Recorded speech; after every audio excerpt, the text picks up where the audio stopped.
10 अक्टूबर और 20 अक्टूबर को जो नगर निकाय का चुनाव था, उच्च न्यायालय ने अति पिछड़ा को आरक्षण के बिंदु पर उन्होंने रद्द किया है और इस बिंदु पर माननीय मुख्यमंत्री श्री नीतीश कुमार सुप्रीम कोर्ट जाएंगे और भारतीय जनता पार्टी और आरएसएस ये आरक्षण विरोधी है। 2015 में हम लोग जब महागठबंधन में थे तो आरएसएस के प्रधान मोहन भागवत ने भी बयान दिया था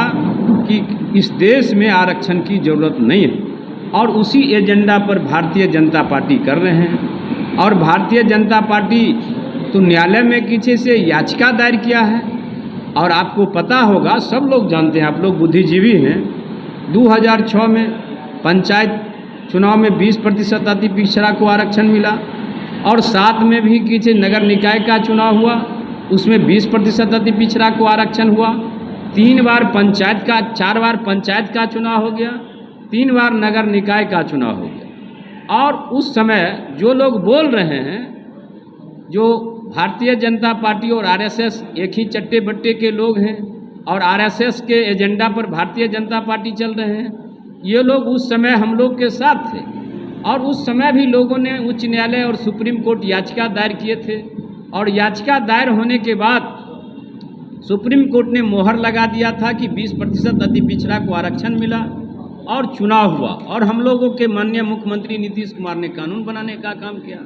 ये बम्बई का उदाहरण दे करके, दूसरे राज्य का उदाहरण दे करके भारतीय जनता पार्टी के नेता के द्वारा, वर्कर के द्वारा न्यायालय में अति पिछड़ा के पीछे से आरक्षण को समाप्त करने के लिए ये साजिश किया गया। इस साजिश को, इनके नापाक इरादा जो है, उसको हम लोग भारतीय जनता पार्टी आरक्षण विरोधी है, इसके लेकर के हम 13 अक्टूबर को जिला मुख्यालय में हम लोग किसी से कार्यक्रम करेंगे और कार्यक्रम करने के बाद उसमें भारतीय जनता पार्टी जो आरक्षण विरोधी है उसको पोल खोलेंगे और नापाक इरादा को चकनाचूर करेंगे।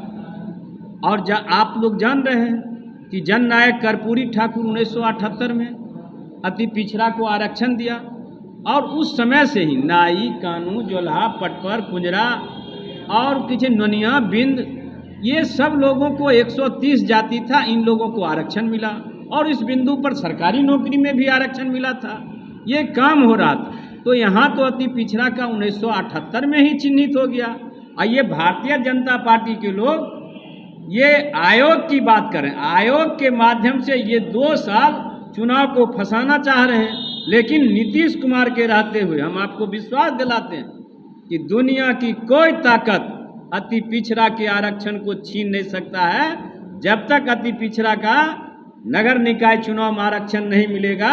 तब तक नगर निकाय का चुनाव नहीं होगा। महागठबंधन में थे, आप जरा उनका बयान को आप देख लीजिए। उन्होंने किसी कहा इस देश में आरक्षण की कोई जरूरत नहीं है और भारतीय जनता पार्टी आरएसएस के एजेंडे पर चल रहे हैं, जो वह करते हैं। और आज जो नगर निकाय का चुनाव का जो न्यायालय में गए भारतीय जनता पार्टी के लोग, उन्हीं का करी है। ये अति पिछड़ा, दलित, ये आरक्षण विरोधी है और इनका किसी से कोई काम से मतलब नहीं है। एक काम हिंदू मुस्लिम कोई मतलब नहीं है कि समाज को किसी आगे बढ़ाने का।